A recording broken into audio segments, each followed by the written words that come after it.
ابھی آج جمعہ کا خطبہ میں نے آپ کی گاؤں کی مسجد میں دیا.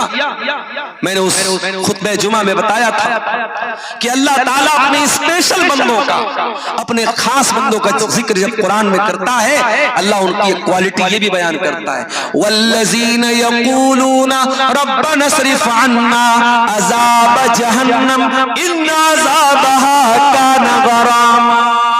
اللہ کے متقی بندے، اللہ کے نیک بندے، اللہ کے اسپیشل بندے یہ دعا کرتے ہیں کہ اے ہمارے پروردگار تو جہنم کے عذاب سے ہم کو بچا لے. ان عذابها کان غراما، جہنم کا عذاب تو بڑا دردناک ہے، بڑا خطرناک ہے، بہت چپک جانے والا ہے. ہم سے کوئی پوچھے عقل مند کون ہے، بدھیمان کون ہے، چتر کون ہے، ہم کہیں گے جس کو پیسہ کمانے کا راستہ آتا ہو، جو خوب پیسہ کماتا ہو، جس کا خوب نام ہوتا ہو، جس سے دنیا میں لوگ ڈرتے ہو، وہی بدھیمان ہے، وہی عقل مند ہے. قرآن کیا کہتا ہے؟ ان فی خلق السماوات والارض واختلاف اللیل والنہار لآیات لأولی الالباب.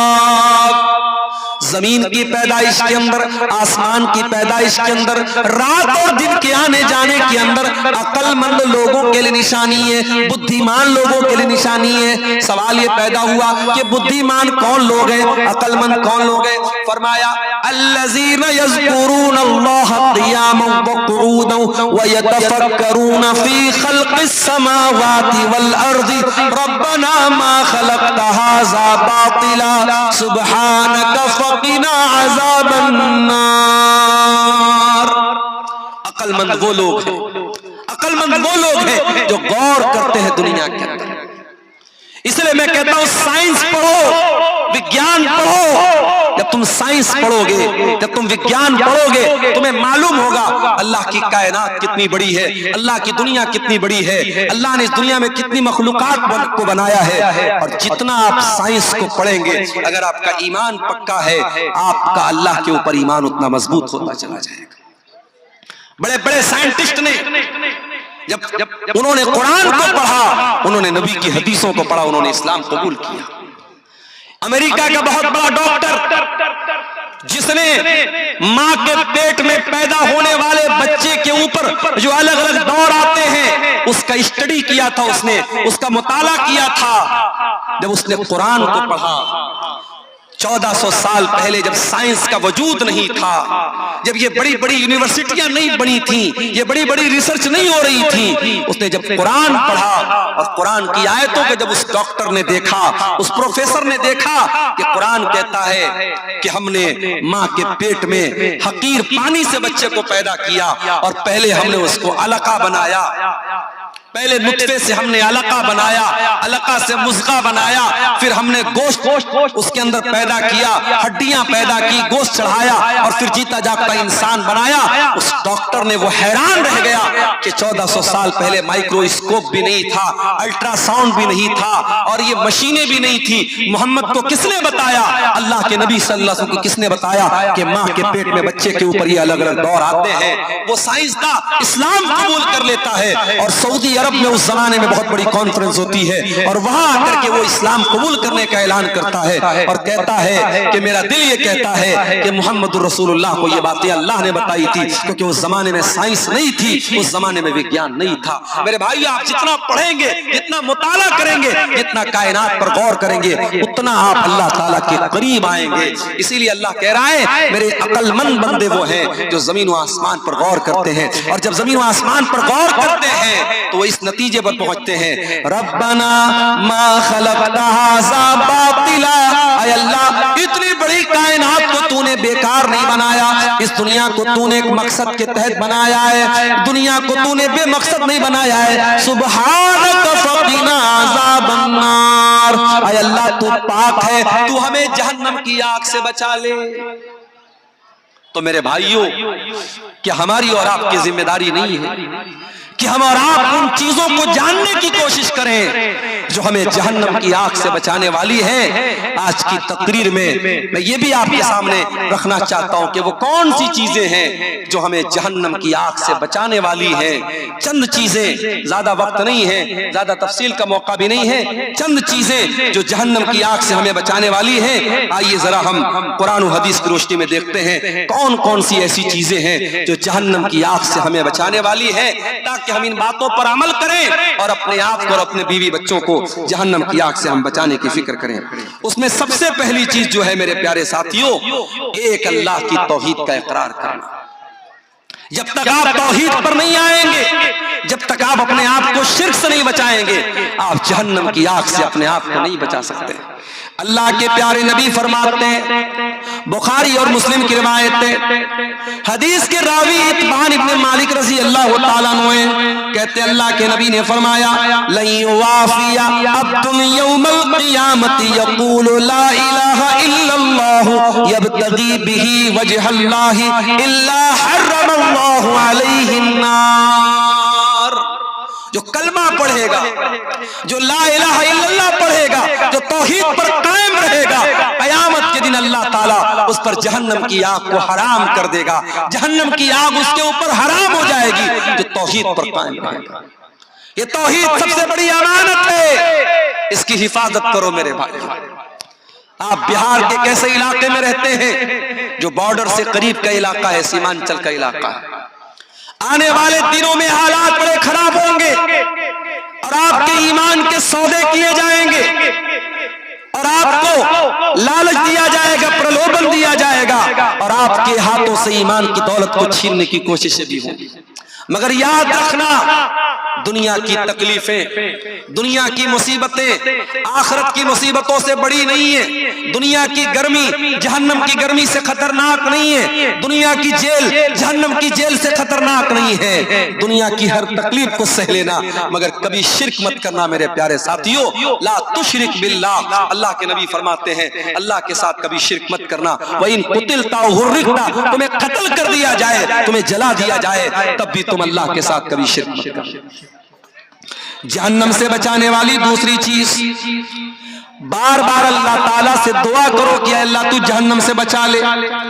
اللہ کے پیارے نبی فرماتے ہیں من سال اللہ الجنت، جو اللہ تعالیٰ سے 3 مرتبہ جنت کا سوال کرتا ہے، جو اللہ سے کہتا ہے اے اللہ تو جنت دے دے، اے اللہ تو جنت دے دے، اے اللہ تو جنت دے دے، جو 3 مرتبہ جنت کا سوال کرتا ہے، قالت الجنت، تو جنت اللہ تعالیٰ سے کہتی ہے اللہم ادخلہ الجنت، اے اللہ تو اس کو جنت میں داخل کر دے۔ اور جو انسان 3 مرتبہ جہنم سے اللہ تعالیٰ کی پناہ مانگتا ہے تو جہنم اللہ تعالیٰ سے کہتی ہے استج اللہم اجرہ من النار، اے اللہ تو اس کو جہنم کی آگ سے بچا لے۔ اس کا مطلب ڈیلی 3 بار یہ دعا کرو اللہم انی اسألک الجنہ، اللہم انی اسألک الجنہ، اللہم انی اسألک الجنہ، اور 3 مرتبہ اللہ تعالیٰ سے جہنم سے پناہ مانگو اللہم اجرنی من النار، اللہم اجرنی من النار، اللہم اجرنی من النار۔ 3 مرتبہ جنت مانگو اور 3 مرتبہ جہنم سے پناہ مانگو، اللہ تعالیٰ انشاءاللہ جہنم کی آگ سے آپ کی حفاظت کرے گا۔ ایک اور چیز سن لیجیے، فجر اور عصر کی نماز سب سے مشکل نماز۔ عام طور سے فجر کے ٹائم بھی انسان سویا رہتا ہے، عصر کے ٹائم بھی دوپہر میں آرام کرتا ہے، یہ 2 نمازیں بڑی مشکل ہیں۔ ان 2 نمازوں کو جو پابندی سے جماعت کے ساتھ پڑھے گا، اللہ کے پیارے نبی فرماتے ہیں صحیح مسلم کی روایت ہے لن یلج النار احد صلی قبل طلوع الشمس وقبل غروبها، جو انسان سورج کے نکلنے سے پہلے والی نماز اور سورج کے ڈوبنے سے پہلے والی نماز پڑھتا ہے، یعنی فجر کی نماز پڑھتا ہے اور عصر کی نماز پابندی سے پڑھتا ہے، وہ جہنم کی آگ میں نہیں جائے گا۔ فجر اور عصر کی نماز پابندی سے پڑھو میرے پیارے ساتھی۔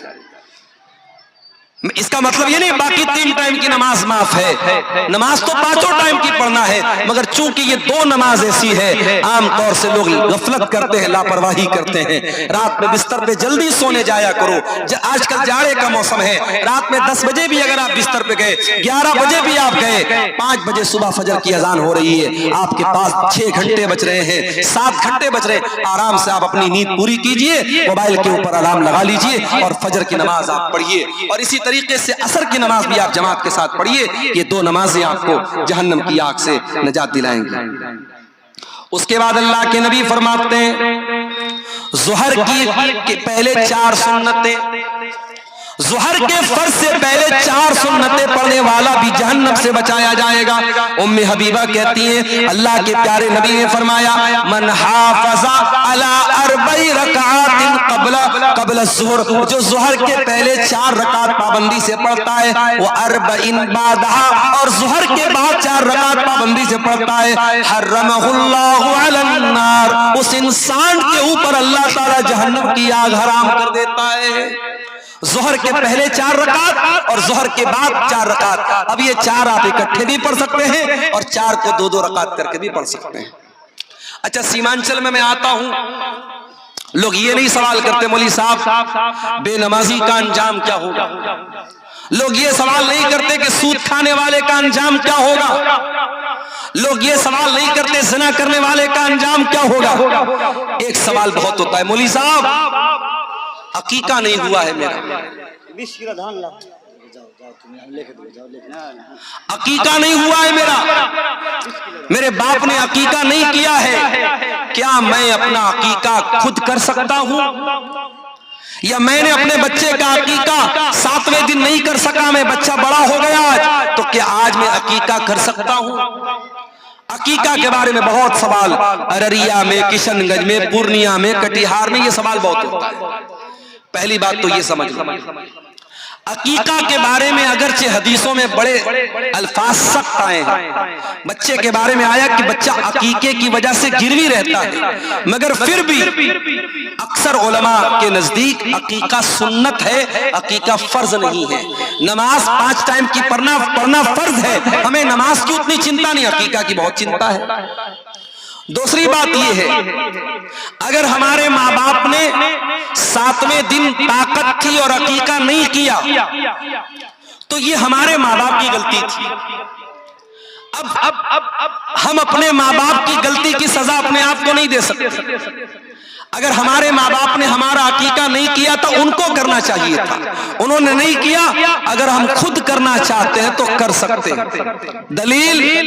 دلیل صحیح روایت ہے، السلسلۃ الصحیحہ میں علامہ البانی نے صحیح قرار دیا ہے کہ اللہ کے نبی نے اپنا عقیقہ اپنے نبی ہونے کے بعد کیا تھا۔ اسی حدیث سے علماء نے استدلال کیا ہے اگر کسی کا عقیقہ نہ ہوا ہو بہتر تو یہ ہے 7ویں دن۔ اور بعض لوگ جو یہ کہتے ہیں اگر 7ویں دن عقیقہ نہیں ہوا تو پھر کبھی عقیقہ نہیں کر سکتے، وہ بات صحیح نہیں ہے۔ سنت یہی ہے، افضل یہی ہے، کوشش اسی بات کی کرو کہ 7ویں دن کیا جائے۔ اگر 7ویں دن نہیں ہو پایا اس کے بعد کبھی بھی کر سکتے ہیں۔ آپ کا اگر اپنا عقیقہ نہیں ہوا ہے اور آپ کے بچے کا بھی نہیں ہوا ہے تو پہلے آپ اپنے بچے کا عقیقہ کریں گے، کیونکہ آپ بچے کے باپ ہیں اور پہلے بچے کا عقیقہ آپ کی ذمہ داری، آپ کے اپنے عقیقہ کی ذمہ داری آپ کی نہیں۔ بچے کا کرنے کے بعد اگر آپ کو طاقت ہے تو اپنا بھی کر لیجئے۔ عقیقہ ہمیشہ چھوٹے جانور میں کیا جائے گا، بڑے جانور میں عقیقہ ثابت نہیں ہے۔ ایک ہی جانور میں عقیقہ بھی کرنا اور ایک ہی جانور میں قربانی کرنا یہ ثابت نہیں، عقیقہ کا جانور الگ ہونا چاہیے۔ قربانی کی طرح عقیقہ کا جانور بھی بے عیب ہونا چاہیے، عیب دار نہیں ہونا چاہیے، مگر ہاں قربانی کا جانور دتا ہونا شرط ہے، عقیقہ میں دتا ہونا شرط نہیں ہے۔ اگر دتا ہے اچھی بات ہے، اگر دتا نہیں ہے تو بھی عقیقہ ہو جائے گا، کوئی حرج کی بات نہیں ہے۔ میں یہ بات اس لیے بتا رہا ہوں کیونکہ اکثر جو ہے یہ سوال آتا رہتا ہے۔ اور دیکھیے یہ مولوی صاحب نے پرچی دی ہے، ایک بچے کی دستار بندی بھی کرنا ہے، بلائیے بچے کو، جلدی سے کر دیں گے اس کی دستار بندی۔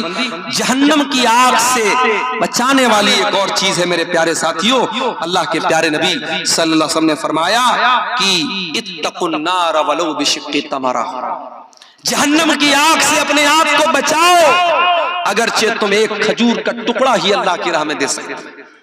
اللہ کی راہ میں اگر ایک کھجور کا ٹکڑا دے کر اگر تم اپنے آپ کو جہنم کی آگ سے بچا سکتے ہو تو بچا لو.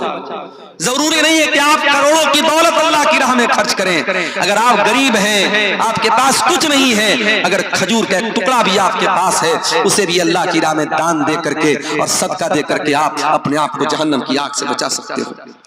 اسی طریقے سے میرے پیارے ساتھیوں, نفل روزہ رکھنے سے بھی جہنم کی آگ سے اللہ آپ کو بچائے گا. جاڑے کا موسم ہے, دسمبر کا مہینہ چل رہا ہے, 5 بجے فجر کی اذان ہو رہی ہے اور شام کو مغرب کی اذان بھی 5 بجے کے پہلے ہو رہی ہے. 12 گھنٹے سے بھی چھوٹا روزہ ہے, جاڑے کا روزہ ہے, جاڑے کا موسم ہے, سردی کا موسم ہے. آسان ہے آپ کے لیے روزہ رکھنا, ہو سکے تو نفل روزہ زیادہ سے زیادہ رکھا کرو. اللہ کے نبی فرماتے ہیں ما بن عبد یصوم یوما فی سبیل اللہ, جو بندہ اللہ کی راہ میں ایک دن کا روزہ رکھتا ہے, الا بعد اللہ بذالک اليوم بذالک اليوم وجهه عن النار 70 خریفا, اللہ تعالی جہنم کی آگ سے 70 سال تک اس کو دور رکھے گا. ایک روزہ آپ رکھیں گے 70 سال تک اللہ تعالی جہنم کی آگ سے آپ کو بچائے گا. رمضان کے علاوہ بھی میرے پیارے ساتھیوں نفل روزہ رہا کرو. کبھی کبھی سوموار کو روزہ رکھ لو, کبھی جمعرات کو روزہ رکھ لو. جمعرات کا اور سوموار کا روزہ اللہ تعالیٰ کو بہت پسند ہے. نفل روزے کا آپ اہتمام کیجیے. اسی طریقے سے اللہ کے خوف سے رونے والا, اس کو بھی اللہ تعالیٰ جہنم کی آگ سے بچائے گا. اللہ کے نبی فرماتے لا یلج النار رجل بکا من خشیت اللہ, جو انسان اللہ کے خوف سے روتا ہے, جس کی آنکھوں سے اللہ کے خوف سے آنسو بہتے ہیں, وہ انسان بھی جہنم کی آگ میں نہیں جائے گا. جہنم سے بچنا ہے, کبھی کبھی رات میں اٹھ کر کے اللہ کی بارگاہ میں آنسو بہایا کرو, اللہ کے سامنے رویا کرو. جو آنکھیں اللہ کے خوف سے روتی ہیں میرے پیارے ساتھیوں, ان آنکھوں کو اللہ تعالیٰ جہنم کی آگ سے بچاتا ہے. اگر آپ بیٹیوں کے باپ ہیں, چھیلی ہے آپ کے گھر میں, لڑکی ہے, بیٹی ہے, آپ اس کی پرورش کر رہے ہیں, یہ لڑکی آپ کو جہنم کی آگ سے بچانے کا ٹکٹ لے کے آئی ہے. اللہ کے نبی فرماتے ہیں جس کو 3 بیٹی ہو, جس کو 3 بہن ہو, یا 2 لڑکی ہو 2 بہن ہو, اور ان لڑکیوں کے بارے میں وہ انسان اللہ سے ڈرتا ہو اور ان لڑکیوں کے ساتھ اچھا سلوک کرتا ہو, وہ انسان جنت میں داخل ہوگا اور وہ بچیاں اپنے ماں باپ کو جہنم کی آگ سے بچائیں گے. بیٹی والو, یہ نصیب کی بات ہے, اللہ نے آپ کو بیٹی کا باپ بنایا ہے. اپنی بیٹیوں کی صحیح پرورش کرو. اور آخری چیز سن لیجئے, کبھی اگر آپ کے مسلمان بھائی پر جھوٹا الزام لگے, آپ کے کسی مسلمان بھائی پر جھوٹی تہمت لگے, تو اپنے بھائی کا ڈیفنس کرنا, اپنے بھائی کا بچاؤ کرنا, اپنے بھائی کا دفاع کرنا, یہ چیز بھی آپ کو جہنم کی آگ سے بچاتی ہے. اللہ کے پیارے نبی فرماتے ہیں من رد عن عرض اخیہ, جو اپنے مسلمان بھائی کی عزت کو بچاتا ہے, اپنے مسلمان بھائی کا دفاع کرتا ہے, رد اللہ وجهه عن النار یوم القیامہ, اس انسان کے چہرے کو اللہ تعالی جہنم کے دن, قیامت کے دن جہنم سے آزاد کرے گا, جہنم سے بچائے گا. میرے پیارے ساتھیوں, یہ چند اعمال ہیں جو جہنم کی آگ سے آپ کو نجات دینے والے ہیں. میرے بعد بنگلہ زبان کے بہت ہی میٹھے مقرر حضرت علی صاحب کا بھی خطاب ہونے والا ہے.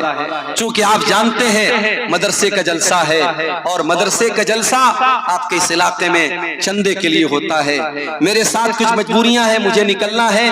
میں اسٹیج پر پہلے ہی آ گیا تھا, لیکن چونکہ مولانا حسین سلفی صاحب چندہ کر رہے تھے, مناسب نہیں تھا ان کو روکنا. آپ چندے کا سلسلہ نہیں روکیں گے. حضرت علی صاحب جو آ رہے ہیں, ان کے ہاتھ پر بھی آپ مدرسے کے لیے تعاون دیتے ہوئے جائیں گے. ہمیں چونکہ ابھی 11:15 ہو چکے ہیں, لمبے سفر پہ نکلنا ہے. یہ چند باتیں جہنم کی آگ کے تعلق سے اور جہنم کے سے بچنے کے تعلق سے میں نے آپ کے سامنے رکھی ہے. میں امید کرتا ہوں کہ انشاءاللہ ہم جہنم کی آگ سے بچانے والی جو چیزیں میں نے بیان کی ہے, ان چیزوں پر عمل کریں گے. اللہ تعالی ہم سب کو جہنم سے بچا لے, اور جہنم میں لے جانے والی چیزوں سے اللہ ہماری حفاظت کرے, اور جہنم سے نجات دینے والی چیزوں پر اللہ تعالی ہم سب کو عمل کی توفیق عطا فرمائے. اور جس بچے کو دستار بندی کرانا ہے اس کو لے آئیے دستار بندی. آمین. تو اب آپ کے سامنے یہ ہے